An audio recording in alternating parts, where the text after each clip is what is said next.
Mangalam, did you know that 1 in every 5 orders which is placed online, you will either find a kurta or a sari or some or the other form of ethnic wear? Well, for sure, in my household, in my case as well, I love buying kurtas and jackets. Well, I knew this form of clothing is popular, but I did not know it is this popular. It is, and that's what makes it on top of mind, and not just on top of mind, on us as well. This is the Mad About Market season finale, and we're talking about India's ethnic wear market. So let's dive right in, because you know what's driven this kind of growth that we're speaking about, and there are several factors that have contributed to it, and we'll get right to that. First of all, we have many occasions here in India to wear ethnic clothing, from festivals to weddings to multiple wedding festivities. I mean, there's a different outfit for haldi, a different one for mehendi, you name it. So one celebration after another. Next up, you also have the increasing presence of brands and designers which are specializing now in ethnic wear, and that has really boosted its popularity even more, and people are spoiled for choice.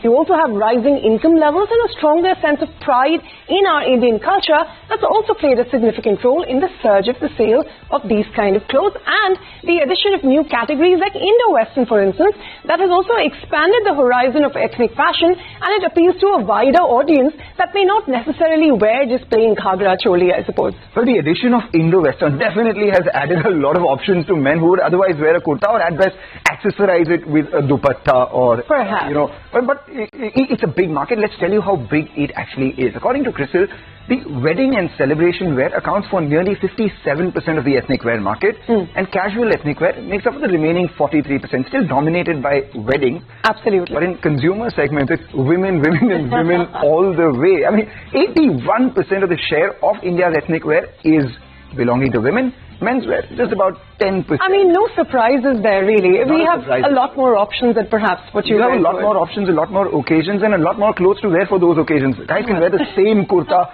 for over 5 years or so. But, you know, the kids wear also makes up for a remaining 9%, not a market to be ignored. Yeah. And if you compare the market trends over the years, in FY15, the Western wear dominated the overall market share with 65%, whereas ethnic wear was just about 35%. By FY25, ethnic wear is projected to claim 28% of the market share itself. So Western wear, while it will continue to dominate the market itself will grow a lot bigger, and that is where the opportunity is. So in terms of percentage, while it might decline, remember the pie is increasing at a much faster clip. Well, before we talk about how large that pie is going to be, why don't we invite in our guests and get their take on how big the opportunity really is? We have Sooraj Bhatt, the Chief Executive Officer of the ethnic business at Aditya Birla Fashion and Retail, and Bidyut Bhanjdeo, who is the Chief Business Officer of Ethnics by Raymond, joining in now. Bidyut, let me start with you. The kurta ethnic wear business, it's been around for a while. What suddenly changed for it to become, you know, such a fashion, trendy, it thing? So this is a trend which has been there for, let's say, the last 5 to 7 years, where initially people were wearing in parts of the country ethnic wear in their marriages, but it had started gaining popularity driven by two trends. One, a lot of promotion on television, on the soap operas that we see on television, and some big bang movies, Hindi movies, which actually showed large family weddings, all dressed up in ethnic wear. So that's where the trend sort of started, and it got caught up. People started accepting this as a trend. And the second part is this entire thing about being the pride of being an Indian, going back to your roots, going back to your traditions. That is there for the last 5-6 years. You know that the entire story about India is very alive, and people want to wear something which is traditionally their own attire. So these are the two trends which really made people come to this category, the Indian ethnic wear. And secondly, obviously, the entire accessibility part, where you have a lot of stores opening in your neighborhood, more brands getting into it. So this also helped grow that trend much faster. And it's not only wedding wear anymore. I mean, it's people who come to attend weddings no longer wear any kind of a formal clothes. They would love to wear something which is ethnic. If you're having a small function in your house, be it a puja, be it a griha pravesh, whatever it is, or you're being invited to such a function, people would love to wear something which is ethnic and it sort of be dressed for the occasion. All right, too many occasions, but Sooraj, you know, AB Fashion and Retail had near zero presence in ethnic wear until 2 or 3 years ago. What changed for you to have pivoted towards this segment in the years since, and how large do you think is the opportunity? I think the most important thing with this segment is the opportunity that it has. It's one of the largest apparel market in the country. Our estimate puts it around more than 120,000 crores at this point in time. So the opportunity there is what drove us towards creating this portfolio. 1,20,000 crores, that's quite a size. I mean, how is this expected to grow on this huge base as per your estimates? The overall size of the ethnic market is over 120,000 crores with a low penetration of the branded segment. And that's the opportunity that we are seeing for the market is largely dominated by unorganized players. As we put our portfolio into play and drive our growth agenda, we see more and more share coming to organized players, including us. All right, now that we've got some numbers from our guests, let's actually do the number crunching for you here. The apparel market for India in FY20, that was seen at 5,674 billion rupees as of FY20. It is expected to grow all the way to 8,200 billion rupees by FY25, and within that, the ethnic wear opportunity is expected to grow from 1,800 to near 2,400 billion rupees. Now, if you look at the branded wear penetration in the ethnic wear market, that was at about 19% in FY15. In 10 years, that is expected to go all the way to 50%. That is significant opportunity for players. This massive growth opportunity that you're talking about, right? The market doubles in the last 10 years, and in that branded penetration doubles as well. So that's 4 times the size. And like you pointed out, Ritu, 2,400 billion rupees by FY25. That's the overall ethnic wear market. Most of that, nearly 60% of that, would come in from celebration wear itself. Weddings, festivities, occasions around these celebrations itself. Close to 1,400 billion rupees. That's a big opportunity. And there are players in the listed space catering specifically to that. So we'll talk about all of that and how large an opportunity it is. But let's zoom in on celebration wear and what it is. Celebration wear, 90% led by women, just as ethnic wear itself is led by women as well. 950 to 1,000 billion rupees by FY25 will be celebration wear in ethnics for women itself. And men, as compared to women, will be a very small size, but on an absolute basis, not small at all. 170 to 180 billion rupees itself. So we're talking about niches which are growing extremely fast. And that's something to write home about. But where are people buying these? What are the sales channel mix looking like? You remember you said at the start that 1 in 5 orders contains a kurti or a sari in e-commerce? Well, that's just the tip of the iceberg. Because if you look at it, 40% of the sales come in from exclusive branded outlets, which is the likes of Manyavar and all these stores that you're talking about. Large format stores account for another 40%. So 80% happens offline. In fact, you add multi-brand stores to it. 95% of ethnic wear is bought offline itself. And then e-commerce, which is fast growing, is still 5%. So if you think that e-commerce accounts for 20% of, or rather ethnic wear accounts for 20% of e-commerce sales, just look at the iceberg in its entirety. Well, that's one segment that's set to go, but large format stores, exclusive brand retail outlets, those are here to stay. But as of now, exclusive brand outlets in metros and tier 1 cities, they account for 60 to 75% of the total EBO, which is the exclusive brand outlet network for most brands, which includes the likes of your Global Desi, your Manyavar, Fab India, W, etc. Now, India approximately has 4,000 plus cities and towns, and that includes about 430 cities with more than 1 lakh of population, and that indicates a large potential for growth among these ethnic apparel retailers. Now, while there is adequate potential left in the metros and tier 1 cities, tier 2 and 3 markets hold further opportunity, strong potential for brands to expand, as we keep telling you here on Mad About Markets. Yes, we just spoke about the entire Bharat opportunity, and this is just one of those examples out there. But, Bidyut, how big do you think is the market, and what are the segments growing faster in the overall market? Yeah, so if you look at the entire, now I'll talk a little bit about the men's ethnic wear because that's the segment that we are talking about. The overall men's ethnic wear business was around 17,000 odd crores in the year 2020, and it's cited to grow to around 24,000 crores, which is a CAGR of around 6%.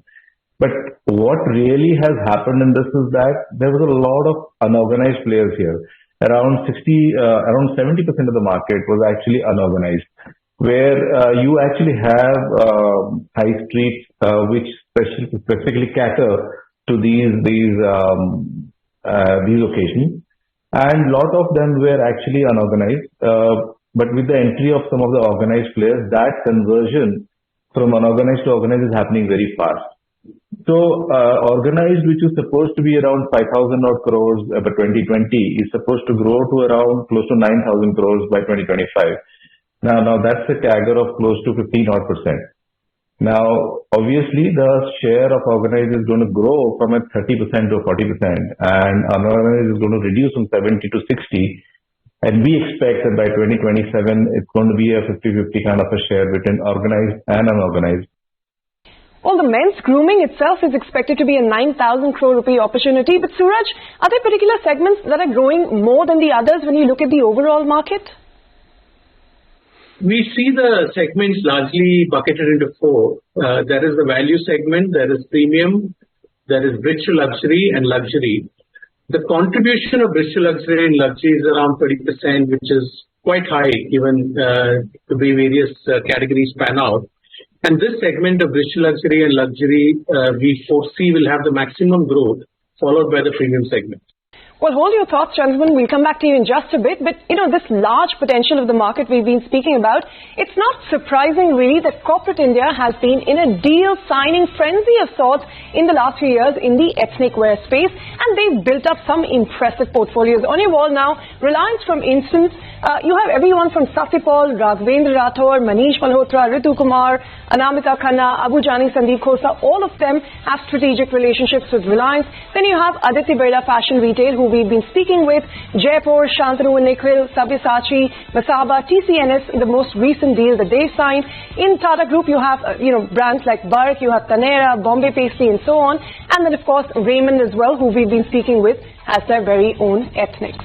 Well, let's go across to Bidyut from ethnics itself. Bidyut, how do you segment the market? I mean, Manyavar is the leader by far, and a lot of corporates, like Ritu pointed out, have entered and gotten into strategic partnerships as well. What are your thoughts on competition then? The segment is typically, you have the entire premium segment, as we say. Then you have a value segment, where there are a lot of local players which are there, and they're specific to every city, every state. Then there are these bridge to luxury players where you have a certain endorsement coming in or a certain designer who's trying to commercialize their brand by tying up with some big corporates and trying to enter the market. And then on top of that, you have the absolute designers where they have 4 to 5 boutiques across the country, and it's a very niche kind of a segment. So we play in the entire premium segment, which is above value, and our competition is all the brands that you have today, which is the Manyavar or a Tasva. These are the kind of brands which are there as competition for us. So we were a little late entrant into this field. However, Raymond is synonymous with marriages, because normally people buy their first marriage suit from a Raymond store. So we had the right to win in this space. So therefore we said that why not also expand into a category which is becoming more and more popular in the country, and cover the entire occasion wear space, including marriages. So when we went in, we decided that how do you differentiate your product? So we used the Raymond design ethos, and we took all our inspirations from Indian art forms. So some of our inspirations are the palaces of Rajasthan, the carvings there. We've taken some inspirations from Banaras, the ghats of Banaras. So we take these kind of inspirations. We also source some of our fabrics from these weaver communities based out of Banaras. Sooraj, what's your sense in terms of competition? Because, we were speaking about all of these partnerships that various corporates have. Are you looking at more acquisitions to grow? Are you looking at partnerships, or are you looking to launch your own label? I think we see essentially it's going to be about investing behind the brands. Our portfolio is such that we believe that they have the potential to scale up and become large in every individual segment. One of the biggest investments going in will be to find to to just create retail expansion and to create retail experience for each of our brands, and over a period of time build stronger and stronger connect with consumers and make the brands quite formidable. Bidyut, Sooraj, enough about strategy, competition and all that. Just let's put numbers. How big will your ethnic wear business be over the next few years? I think we have a stated ambition of taking it around 5,000 crores in the next few years. There are quite a few aspects that will drive, but most importantly, it's our belief in the segment and the brands that we have in our portfolio and driving growth through both organic and inorganic means. So our current run rate around annualized, we are looking to cross 150 crores this year, around that size. We are small, so therefore we're looking at a growth of around 3x year on year, all dependent on the number of stores that we're opening every year. And at this point of time, at a EBITDA level, it is not positive primarily because we are investing ahead of the curve in marketing and advertising. So it's a new brand, so there has to be an overall awareness for ethnics. Well, a 3 times growth in revenue each year for Raymond and a 5,000 crore revenue target in the next few years for Aditya Birla Fashion. That's what we've been speaking about here, but we have to take a short break. Don't go anywhere. We're going to come back and talk about what works, what doesn't, the yeas and the mays. And as always, the bigger question, and this time around the bigger question is, will India's ethnic wear market sue the next Fed of fashion success? Stay tuned.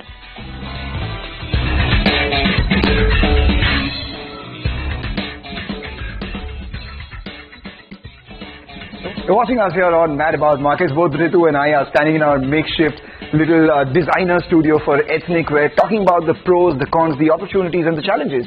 And we'll start with the yeas and mays. You start with the green lehengas behind you. Most of these green lehengas have been purchased online, and that's the biggest yay. The e-commerce expansion, the opportunity that we often talk about. But look how many lehengas there are. I mean, the amount of competition you have in this space, and it is not just from unorganized, even organized players with deep pockets. But some of these can be customized and personalized, and that's a big yay. But these will not always remain in fashion. There's always changing trends and whatnot. So you have to keep up with that. You know what's timeless? Our old art, artisanal, handcrafted products which last generations, and that's the big yay. Well, they're in a minority though, because you still have quality and authenticity concerns, especially with the mushrooming designers and their copies. What about something from Assam going all the way to America? Regional and global expansion together. That's the big opportunity. But putting together lehengas such as these, huge costs, and there's pricing pressure as well that you have to deal with because you're catering to all segments. And that's when large companies collaborate with designers and influencers to market those products and make them affordable while it is aspirational. But while I may wear a lehenga, whatever, during the wedding, I may wear it during Diwali, but what about the rest of the year? There's seasonal fluctuations that this market inherently has as a challenge. That means that you buy a lehenga this Diwali, buy another one next Diwali. That's a big yay. But be that as it may, let's talk about the challenges. Sooraj, what according to you are the challenges that players face in this business? Competition is one that we've spoken about, but there are very low entry barriers. I think with any segment which largely has an organized market, the nature of the market is such that the entry costs are quite low. Therefore, whether you are a stay-at-home mother or as long as you have the ability to create product in today's world, you can create opportunities to sell to consumers. And therefore, the largest opportunity is to actually brand the clothing and organize the whole market around brands. What this requires is to sharpen the positioning, sharpen the consumer value to consumers, and to drive expansion predominantly offline but also online. Well, Bidyut, what's your sense? What are some of the risks and challenges that you face in a market which has no entry barriers as well? First and foremost, you have to get the product right.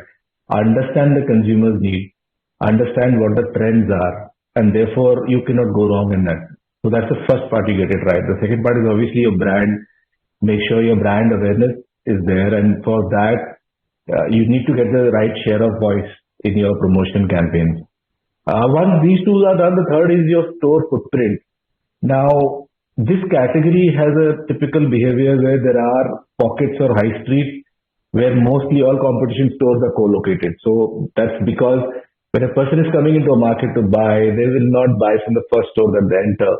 They would typically scan 3 or 4 stores before they make the final decision. And this buying process is also 2.5 to 3 hour kind of a process. So they will visit multiple stores, they will see multiple options before they finalize. So you got to have your store in that locality or in that location, typically in a city, so that you don't miss out on that footfall. Okay, and that leaves us with the bigger question, will India's ethnic wear market fuel the next thread of fashion success? Sooraj, you go first and Bidyut, you after. I think there is a strong Indian wear nationalistic sentiment that is playing out. There is an increasing awareness of Indian arts and crafts as represented in textiles and techniques. And there is a keenness among consumers to look for more branded options as opposed to more unorganized options. When you combine this with 2 or 3 category shifts that we see, one, the continuous shift from stitching to ready to wear, the need for a lot more occasion wear that is a very natural need as well as driven by trend. And of course the fact that there is a increasing fusion between Western wear and ethnic wear, which leads to a lot of mix and match kind of purchase. So the combination of these 6 trends means that whoever enters creates strong consumer propositions and creates strong distribution and access to consumers is likely to see larger and larger scale. We see this growing. I mean, just think about it. We are the most populous nation today, and there are around 10 million weddings which happen every year. And the biggest trend that we are seeing is weddings, the occasion wear for weddings is sort of now becoming similar across the country. Typically, it's not only the marriage, there are 2 or 3 functions which come with a marriage. There is a sangeet which is happening, there is a cocktail party maybe which is happening, there's a reception which is happening, there's the actual marriage which is happening. So it's not one ensemble anymore, then typically you would need 2 to 3 ensembles when they're planning for the marriage. And people who are coming along, they want to be dressed accordingly. So there is something called the groom squad, where the entire friends and cousins, they want to be dressed in a particular way when they come for a marriage. So this is only growing in trend, and I don't see this actually. I actually see this going into the next fashion cycle and making sure that this category will further grow. Bidyut, Sooraj, thank you so much for joining in and giving us your detailed insight into the ethnic wear opportunity in India. And with that, we thank you for watching this season of Mad About Markets. This season finale of Mad About Markets. We'll see you back soon, hopefully. But in the meantime, keep watching and keep rocking. Stay mad.